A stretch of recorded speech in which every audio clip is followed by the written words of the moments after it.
अस्सलाम वालेकुम nursery class, कैसे हैं आप सब प्यारे बच्चों। आज हम करेंगे सफ़ा नंबर 38 बनावट सीखिए और लिखिए। प्यारे बच्चों, हम लिखेंगे आज एक नई बनावट ख। यहाँ से देखिए, आप ऐसे एक लाइन बनाएंगे, इसके ऊपर ऊपर लिखेंगे और इसके ऊपर ऊपर से आकर आप बनाएंगे ख।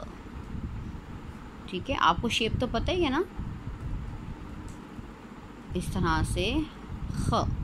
अब आप प्यारे बच्चों, यहाँ पर मैं आपको लिखना बताऊंगी, बिल्कुल जीम और च की तरह है। इस तरह छोटी लाइन नीचे आए,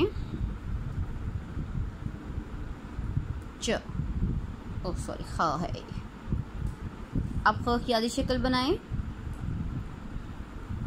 ख के ऊपर है एक नुक्ता। ठीक है, इस तरह से आपने इसको ट्रेसिंग भी करना है और इसके ऊपर लिखना भी है। अब यहाँ पर मैं आपको फिर से इसकी फैमिली से मिलवा देती हूँ। ज,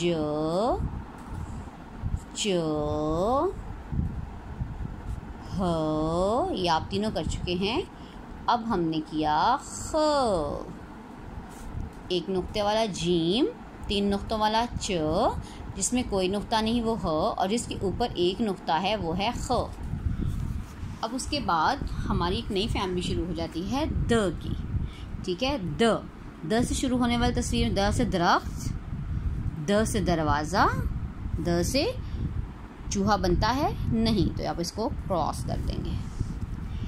इन ईंटों में रंग भरिए जिनमें दाल लिखा है। अब द ढूंढे जिसमें दाल द लिखा। आप द की पहचान कर चुके हैं, द इस तरह होता है। अब द में रंग भर दें।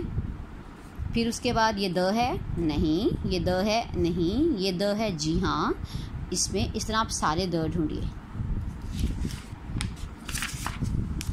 उसके बाद प्यारे बच्चों, आप द की शक्ल देखिए किस तरह से होता है द। ये बहुत आसान है। आपने इस तरह डॉट से शुरू करना है, इस तरह बैक पे लाके बिल्कुल इसके बराबर यहाँ रोक लेना है। ठीक है, आप इसको एक दफ़ा फिर से देखें। यहाँ से स्टार्ट होगा, गुलाई करेंगे, यहाँ पे लाके इसके बराबर आपने इसको स्टॉप कर देना। इस तरह बराबर होना चाहिए। ठीक है, यहाँ पर हम लिखेंगे। और प्यारे बच्चों, द की आधी शक्ल नहीं होती। ठीक है, अब द से शुरू होने वाली तस्वीर के नीचे आपने हर्फ लिखना है और बाकियों के नीचे आपने क्रॉस लगा देना। द से दर्जी, और स्त्री नहीं बनता तो इन्होंने क्रॉस लगा दिया। अब द से हलवाई है।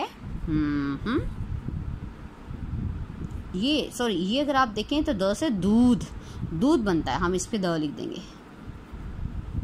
ये देखिए ताला, द ताला है नहीं, इस पे आप क्रॉस लगा देंगे। ठीक है, इसका आप होमवर्क करिए, उसकी तस्वीर जो है वो मुझे व्हाट्सएप करें।